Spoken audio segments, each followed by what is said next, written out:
Robert, who could have predicted this? Who could have predicted slow sales for this fight? Well, I think everybody could have, because have you seen what they're charging for all the various ticket prices, Eric? I mean, you have to be a billionaire to practically go to this fight. You know what's nuts is that I looked at the ticket prices on this, and they started at like, if you go to Ticketmaster today, they're like the cheapest ticket there is like $1,800. So it's just it's pretty crazy. It's pretty crazy. And the most expensive I heard of was $15,000. I mean, who's got that kind of income, man? Jeez. Exactly. But first, we get started with what an amazing night for Cincinnati, also known as Title Town. Cincinnati had 2 winners last night. Let me break this down for you, for everybody who doesn't know. All right? 2 UFC champions are from Ohio. The best boxers in the world are from Ohio. The best NBA team is from Ohio. The best football around is in Ohio, pro, college, or high school.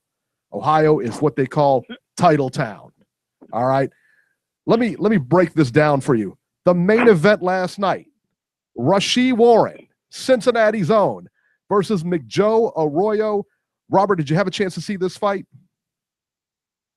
Highlights, they didn't show it on Showtime. Well, yeah, but you know, I caught the whole fight because, you know, I follow Cincinnati. IBF. They in an IBF. Showtime's Facebook page. Yeah, Showtime's Facebook. This was such a high-level fight. They put it on Facebook.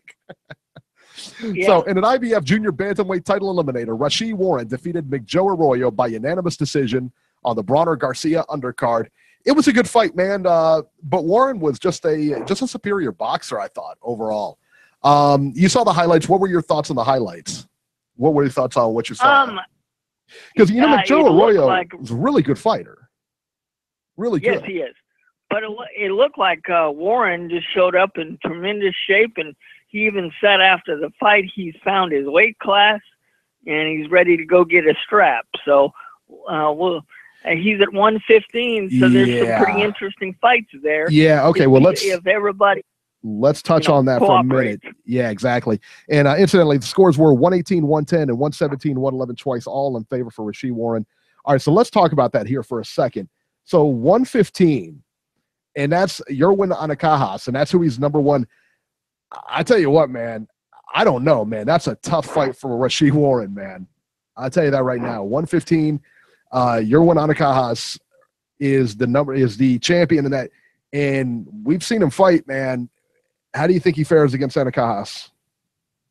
Oh, I think Anakajas remains champion. I think it'll be a good fight, but I think he'll remain champion. Yeah, that's insane. That is insane. Yeah, that's a tough one for Rasheed, man. That is a very tough one. But you know, he's a good boxer. I mean, you know, I don't know. That's Anakaja's got so much power, such a good boxer. He's do you think he's the heir apparent to Manny Pacquiao? It kind of looks that way. Yeah. I mean, remember we had him on the Pacquiao undercard, and he was probably the most impressive fighter of the whole night that we saw. Right. Yeah, he was very good. Yeah. He was a very good fighter, man. All right. So let me ask you, Joe, are you back? Can you hear me? Joe is having some technical difficulties here, so he might be back. Let's talk about let's wait till he gets back to talk about the big one there. Let's talk about Jermall Charlo for a minute here against Jorge Sebastian Hyland. I was really surprised. Not that Charlo won, just the way he won. I didn't expect him to win this easily. Jermall Charlo made his debut at middleweight, stopping Jorge Sebastian Hyland. Came at 2:13 of the 4th round after Charlo connected with a left hook, followed by a big right hand to end the fight. They said after the knockdown, Hyland looked like he twisted his ankle or something. I thought Charlo looked really good in this fight. Robert, you had an interesting matchup for him, and why don't you talk to me about the fight a little bit and what you saw, what impressed you, and then we'll talk about where he goes from here. Okay. First of all, I know fighters. Look, Charlo did what he was supposed to do. He looked good frankly, it looked like a sparring session for him. He's going to be dangerous at 160. But let's talk about Highland here for a minute. Number one, I know, especially in New York, they have, you've got to pass a medical physical. And apparently they gave this guy 2 of them, one on Friday after the weigh-in and one on Saturday before the fight. I want to know how the hell he passed his physical, because it was obvious when he came into the ring, Eric, he looked like he was already hurt.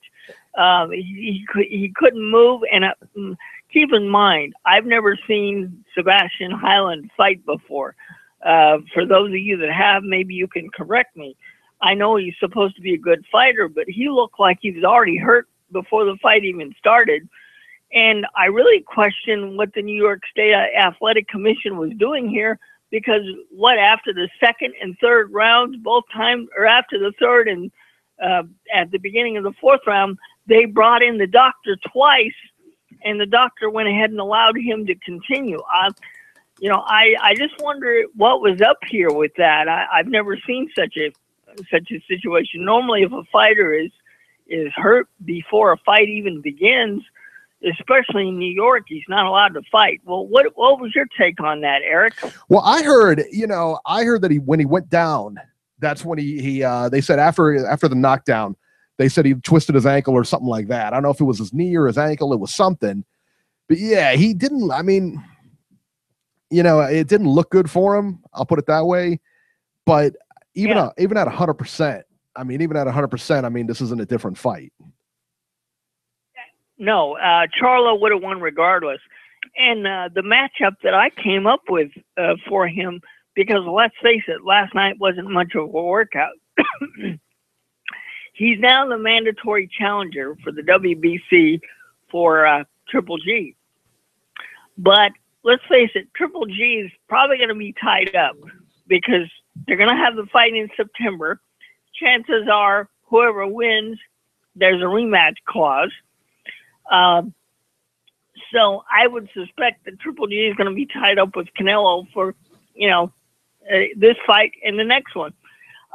So instead of being inactive and not fighting anybody, I suggested to Eric that Charlo fights Daniel Jacobs. And Eric, you said you like that fight. I do. I like that fight a lot. Man. I think that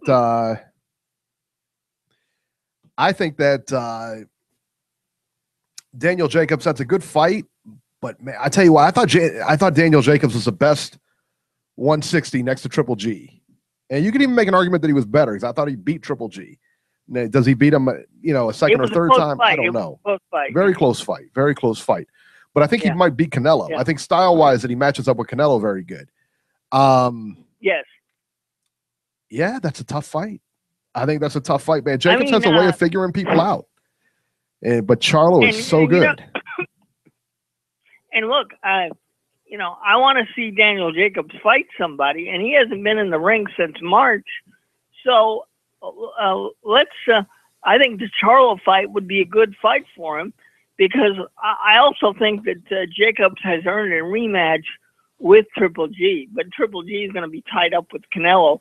I get the sense for at least 2 fights, September 16th, and they'll probably fight again, depending on how the first one turns out, because I'm almost guaranteed, unless somebody tells me otherwise, that there's some kind of rematch clause.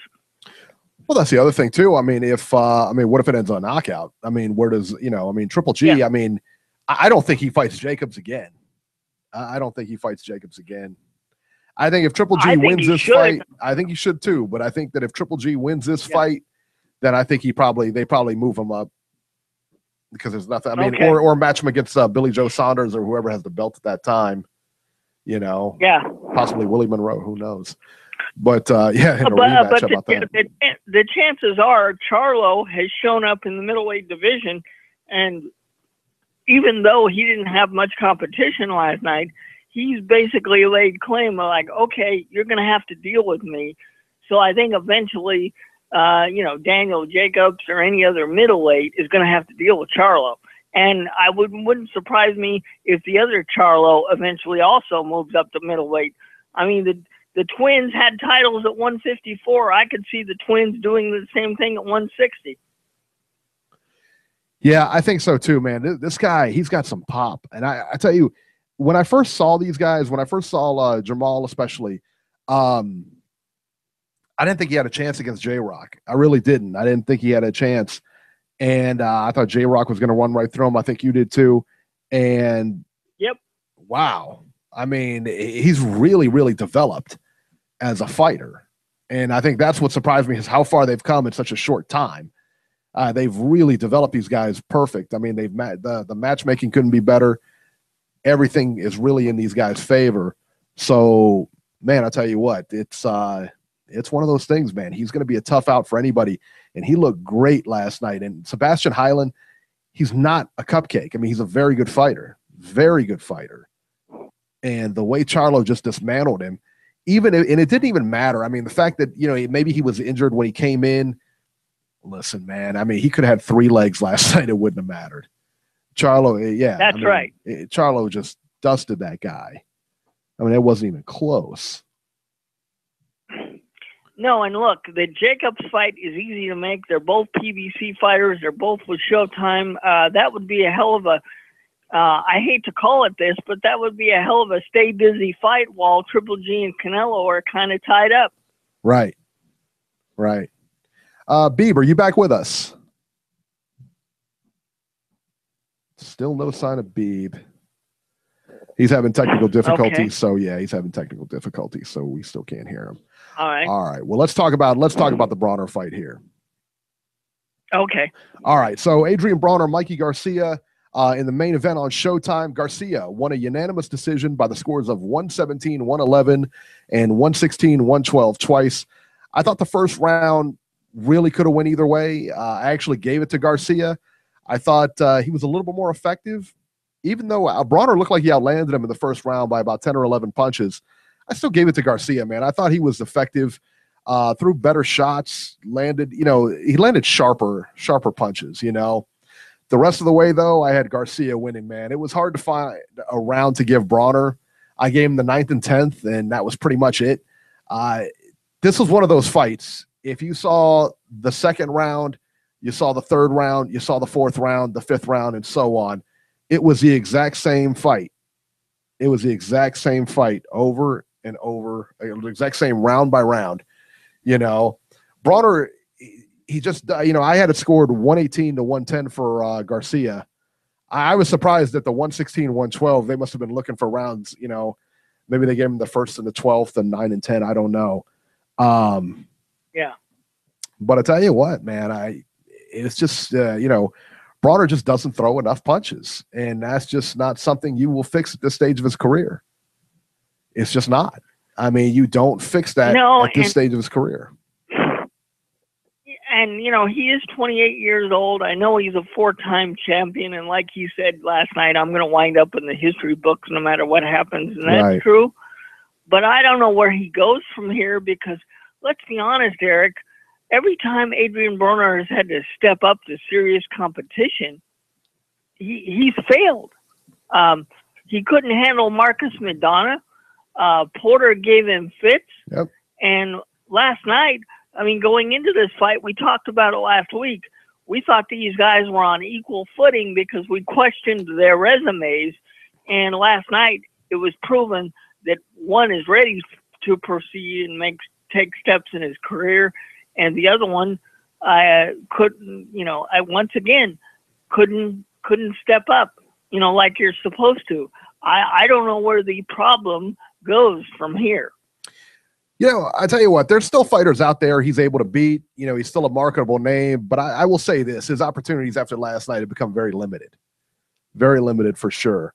He comes up, I tell you, and you're right. I mean, and you can't even dispute it. Every big fight he's been in, he's lost. Every one. Maybe with the exception of the Malignaggi fight, which I didn't really classify that as a big fight,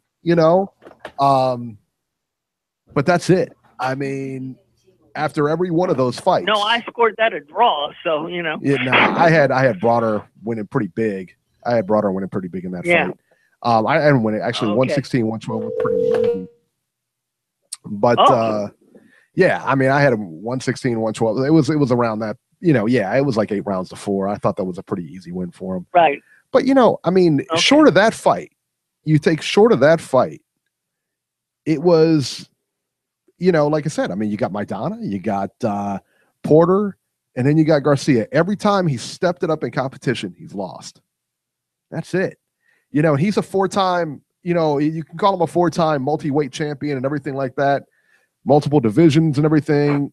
And, Adrien Granados and Victor Trinidad said he always comes up with excuses on why he he's a C-level fighter at best, or why he loses. Yes, he does. He's a C-level fighter at best. I don't think he's a C-level fighter. I think that's a bit harsh. I think, he's not, look, man, I mean, what did he have? I mean, he's collected 4 world titles. That's not nothing. I mean, those guys can all fight. No, it's not. The problem is that they're not killers. They're not Mikey Garcia. They're not Marcos Maidana. I mean, at least one of those guys you got to beat, right? Right. I mean, at least one of those guys you got to beat. So, do you go to the Hall of Fame with this? Because let's face it, I mean, he has better credentials than Arturo Gatti. So, Eric, the way the Boxing Hall of Fame works, he'll probably get in just because he did, whether we like it or not, he did accomplish 4 different world titles in 4 different weight divisions, Do you think the Boxing Hall of Fame is getting like the WWE Hall of Fame where they all get in? Pretty much. I mean, right? I mean, but really, I mean, in all honesty, is he really Hall of Fame material? I don't think so. Know. They're talking about Tim Bradley. I heard some scuttlebutt about Tim Bradley possibly being in the Hall of Fame or whatever because he's going to retire. Is he a Hall of Famer? They say, yeah. Everybody, you talk to, yeah, he's a Hall of Famer. I don't see it. I don't see he's a Hall of Famer, but maybe he is. No. I don't know. I don't. I mean, he shouldn't be. He'll probably get in, but I don't think he's done enough to warrant it. I think a Hall of Fame. When you talk about a Hall of Fame, no matter what sport, you've got to accomplish something special, or you've got to be, especially in boxing, you've got to be an epic kind of fight. Can you name one epic kind of fight that both Tim Bradley and Adrien Broner have been in? The answer is no. No, I can't. And Joe Lopez in the chat here says Arturo Gatti's in the Hall of Fame? Big question mark. Absolutely, he is in the Hall of Fame. Do you believe that? Right, and that's so and he has to be the measuring Arturo stick. Gatti, he didn't accomplish enough either. Right, so he has to be the measuring stick. And he really does. Now he has to be the measuring stick of, the weakest guy in the Hall of Fame, the weakest link. And is he the weakest link? Man, I don't know. I got to be honest. I don't know because I don't know enough about the other fighters in the Hall of Fame that fought in the 20s and the 1800s and everything like that are in there. I don't know enough about those guys. So I don't know, but I know by today's standards, to me, he's a pretty weak link to go in there. And he gave us a lot of great fights, but yeah. Look at it, Eric. If Arturo Gatti's in the Hall of Fame, guess what? Paulie Malignaggi will get in the Hall of Fame. If you look at it, because Paulie won 2 different titles in 2 different weight classes. Right. Yeah. Exactly. Yeah. Is Malignaggi going to go in the Hall of Fame? I mean, come on. I mean, he got busted up on McGregor in sparring. Come on. Way, doesn't it? Exactly, man. So yeah, Broner's got an uphill road for him. I mean, like I said, he's still got name recognition out there for him. He's still marketable. If I got a young fighter, we could still make a name off him. Like if I'm Terrence Crawford, maybe you bring him up for a payday because, he is a big name. They're fighting on ESPN, who knows? I mean, we'll see what happens. But yeah, his opportunities are real limited at this point because where does this guy go? You think about it, his only option at 140 is Terrence Crawford. The best options for him at 147, these are the very best options for him as far as title-wise. Style-wise, he matches up very good with Keith Thurman in the sense that Keith Thurman, doesn't swarm you. He's not winning that fight. There's no way Keith Thurman is going to kill that guy. There's no way he's winning that fight. The other guy, the other makeable fight is Jeff Horn. All right. And I still think Jeff Horn beats him because Jeff Horn throws a lot of shots. And I still think Jeff Horn beats that guy. Yeah. And that's a good point. Victor Trinidad just said in the chat, he said Broner is just a stepping stone now. 100%.